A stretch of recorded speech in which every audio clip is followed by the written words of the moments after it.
Alors ces rencontres, elles sont issues d'une démarche qu'on a eue d'une volonté de sensibiliser donc, nos élèves au handicap. Pour travailler tout au long de l'année sur la différence et permettre aux enfants de vivre des moments d'exception. Donc on est dans la totale découverte des effets que cela va pouvoir produire, des émotions. Et donc là aujourd'hui c'est une expérience tout à fait innovante parce qu'on se retrouve face à tout un tas d'enfants qu'on ne connaissait pas, qui sont pour certains bruyants. Et donc on va voir un petit peu que le ressenti. Oui, c'est vrai qu'ils peuvent appréhender quand même la rencontre. Certains se tiennent un petit peu à distance. D'autres vont plus facilement à leur rencontre. Ça fait bizarre. Ouais, c'est quoi qui était bizarre? De voir tout ce monde en fauteuil roulant. J'avais un peu peur parce que ils sont comme nous, mais c'est juste qu'ils parlent pas et du coup. Moi aussi, je croyais qu'ils étaient un petit peu turbulents et que, en fait, ils disaient des mots bizarres, je sais pas moi, mais j'avais très peur. La peur, c'est face à la maladie, c'est-à-dire ils ont peur d'attraper finalement le handicap de l'enfant, la maladie. Ils ont peur que ce soit mortel aussi. Voilà, il y a souvent, quel que soit l'âge des enfants d'ailleurs, des questions très pertinentes par rapport à la mort, voilà, au risque de contamination entre guillemets qu'il peut y avoir. Et puis il y a la peur de ces modes d'expression par des cris, par des vocalises. Est-ce que c'est parce que l'enfant s'ennuie? Est-ce que c'est parce qu'il a mal? Il y a aussi beaucoup de questions par rapport à qu'est-ce qu'ils veulent exprimer. On est là, nous justement, en tant que professionnels, pour accueillir toutes ces questions, y répondre au mieux, et puis après, progressivement, accompagner aussi les enfants dans cette rencontre pour pas qu'ils restent ou sur un effet un peu de sidération, ou qu'ils se rendent compte que ce sont des enfants avant tout. Bon, certes, ils sont différents, mais ils sont des enfants qui ont des émotions comme eux, des plaisirs, des envies, leur capacité à eux de communiquer. Voilà. Déjà là, par rapport à l'évolution, par rapport au début de la séance, j'ai l'impression qu'ils se sont habitués, qu'il y a une espèce de cohésion qui s'est installée dans le groupe et de modération qui s'est faite d'elle-même. Mes élèves étant plus calmes qu'ils n'étaient à l'arrivée. Entre ce que j'ai imaginé et que j'ai vécu, il y avait beaucoup de différences. Au début, ils arrivent, ils se regardent un peu, mais même les enfants de l'IME peuvent être méfiants, avoir un regard un peu oh là là. Le regard est porté sur eux quand même, ils arrivent sous la lumière. Donc l'idée c'est qu'au bout d'un moment ça fasse plus peur, que ça fasse plus, ça va questionner toujours. Donc c'est aussi répondre à leurs questions, c'est aussi dédramatiser le handicap et le handicap lourd comme le polyhandicap. On voulait trouver quelque chose qui puisse rassembler un peu les trois classes et ces enfants-là, et pour aller plus loin avec ces enfants et échanger encore plus avec eux. Donc on s'est réunis avec les autres éducateurs et la directrice de l'IME pour voir comment on pouvait faire évoluer le projet dans un sens positif pour multiplier les échanges. Ils ont décidé de tenter l'aventure avec nous, autour de rencontres, alors d'abord sur l'école, et puis après petit à petit est né ce projet autour de la musique. L'idée c'était d'utiliser la musique comme support d'échange et de rencontre entre les enfants ordinaires et les enfants de l'IME. C'est un outil qui permet de rentrer facilement en relation, puisque c'est un outil qui permet où on ne parle pas, où on prend du plaisir avant tout. Et du coup, la rencontre se fait beaucoup plus facilement. Moi, ce que j'aimerais aussi amener, c'est que les enfants ordinaires se permettent d'aller à la rencontre des enfants spontanément, qui se permettent de faire, comme on disait, le prolongement du corps, qui soit le deuxième corps qui est mobile. Alors j'ai demandé aux enfants de pousser les fauteuils dans les déplacements, mais petit à petit, que les enfants s'autorisent aussi et osent aller à la rencontre aussi, aller toucher toucher les enfants handicapés et par exemple leur mettre un instrument dans les mains et puis le faire à leur place, mais que ce soit qu'il y ait vraiment quelque chose qui fasse corps et que ces enfants qui sont qui ont un temps de réponse beaucoup plus lent, qui sont en difficulté au niveau de leur expression, que l'enfant valide, ordinaire, puisse faire avec lui, quoi. Pas à sa place, mais en tout cas avec lui. Voilà, on sent quand même qu'il y a une proximité et que ça les touche. On sent qu'au fur et à mesure des séances, ça s'est détendu, parce qu'au départ, c'était pas très facile. Ce sont des grands groupes. Nous, ils sont moins nombreux, et puis les enfants de l'école étaient plus timides. Et au fur et à mesure, ça s'est un petit peu détendu. Les enfants, d'un côté comme de l'autre, ont trouvé des choses en commun. Voilà. Non, en fait, la deuxième séance, on l'a préparée parce qu'on leur a préparé une petite poésie. La rencontre. Nous nous levons et nous nous accroupissons. À leur hauteur, à présent nous sommes. Humblement, nous les interpellons. Au final, nous sommes tous des hommes. Comme s'ils étaient nos frères et sœurs. Quand nous les voyons, ils font battre nos cœurs. C'est une question de confiance. Nous oublions toutes nos différences. En leur tendant la main, on sent qu'ils sont heureux. Rien ne peut arriver quand nous sommes avec eux. Nous avançons sur le même chemin, tout en tenant par la main. Ils ont le sourire et ça nous réjouit et seront nos amis pour la vie. Merci. Donc Fatima, c'est une jeune fille de 12 ans. Voilà, elle est née au Portugal. Voilà, une petite fille très souriante, très agréable, donc qui est en fauteuil roulant, qui ne peut pas marcher du tout, qui ne parle pas non plus, mais qui sait se faire comprendre. Donc Ambran, il a 12 ans aussi, Ambran.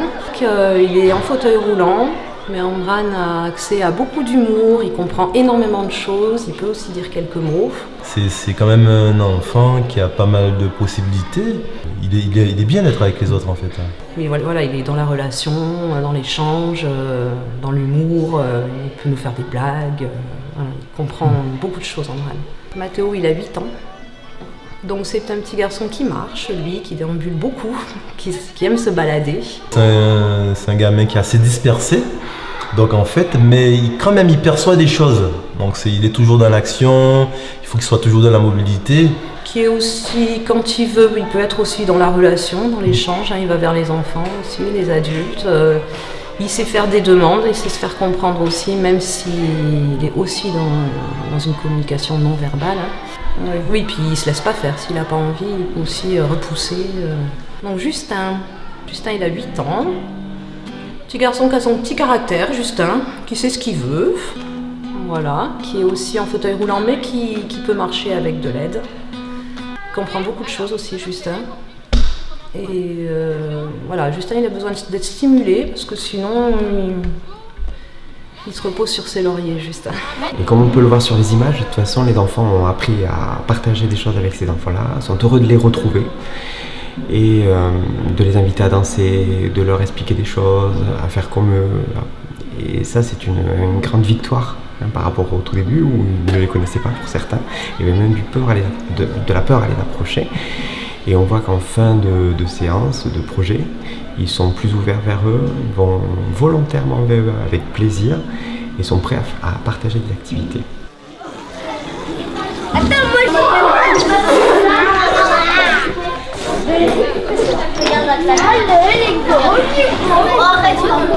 Des chaussures colorées, Oui, il y a une nette évolution de tout le groupe classe. Les enfants qui étaient un petit peu en retrait, aujourd'hui font partie, sont très enthousiastes pour effectivement venir les rencontrer. Et maintenant, je me sens heureuse qu'ils étaient deux et ils nous apprennent plein de choses. Et je sais vraiment qu'il y a des personnes différentes de nous, mais elles ont juste quelque chose de moins que nous. Oui, mais avec leur handicap, ils peuvent pas faire des choses comme nous on peut faire. Je pense qu'il faut les respecter et que ça doit être dur pour eux tous les jours. Donc je leur fais rien et au contraire j'essaie de les aider.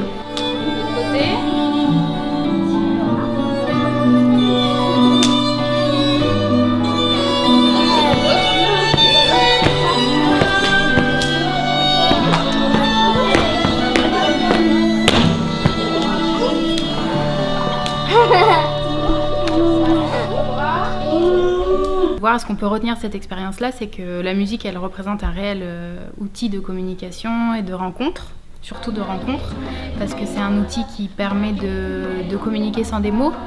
Donc on a bien vu tout au long de l'expérience qu'on a cherché ensemble des codes de communication autrement que par des mots.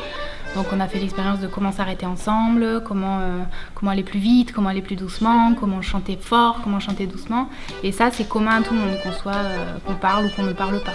La la, chacun joue ce qu'il voudra. À toi, Amran, montre-nous comme tu joues bien. Bien, Amran, qu'est-ce que tu proposes? Avec tes mains?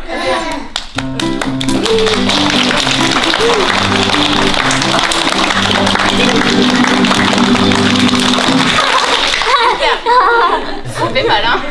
Tu montres quelqu'un du doigt pour à qui tu veux. Qui est-ce que tu veux écouter maintenant? Ton copain d'à côté, comment tu t'appelles? Dimitri. Je travaille aussi sur l'expression, de la créativité, sur l'improvisation, etc. J'ai travaillé autour des instruments de musique très faciles d'accès. Comme ça, tout le monde peut les utiliser, que ce soit les enfants de l'IME ou les enfants de l'école. Et pareil, c'est essayer de jouer ensemble. Il marche bien. Merci Mathéo. Je voudrais entendre les flûtes à coulisses. Dans ce sens-là, oui. C'est rigolo ça, hein? Voilà, Mathéo il essaye un peu. On lui montre comment ça marche, on montre au copain. C'est rigolo ça. C'était un défi parce que créer un moment de musique ensemble, c'était la première fois que j'avais cette fonction-là et cette demande-là.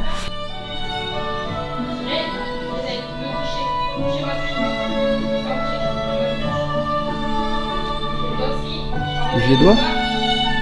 Bouge les doigts. Tu peux pas bouger les doigts.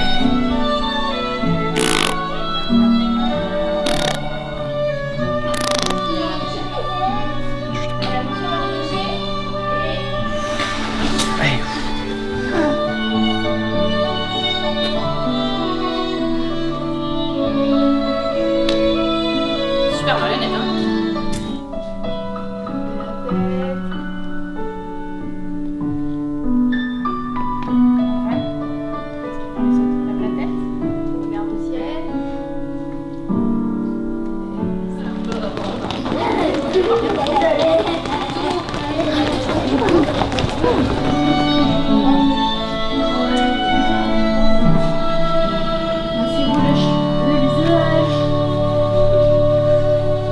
Ça m'a demandé beaucoup de réajustement, d'observation fine, de retour d'expérience aussi, de voir là il s'est passé ça, j'aurais dû faire autrement.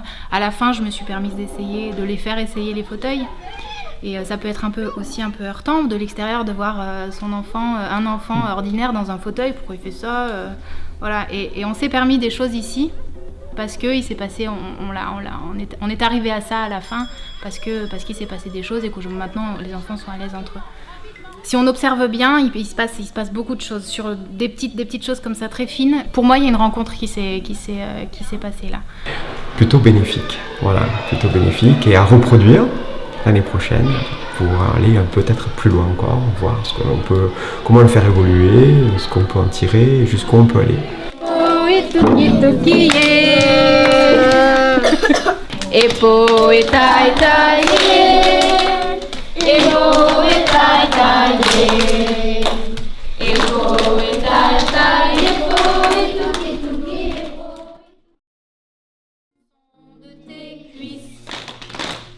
Fais voir le son de ton ventre. Fais voir le son de tes côtes. Fais voir le son de tes joues. Bien tendu ou tout mou.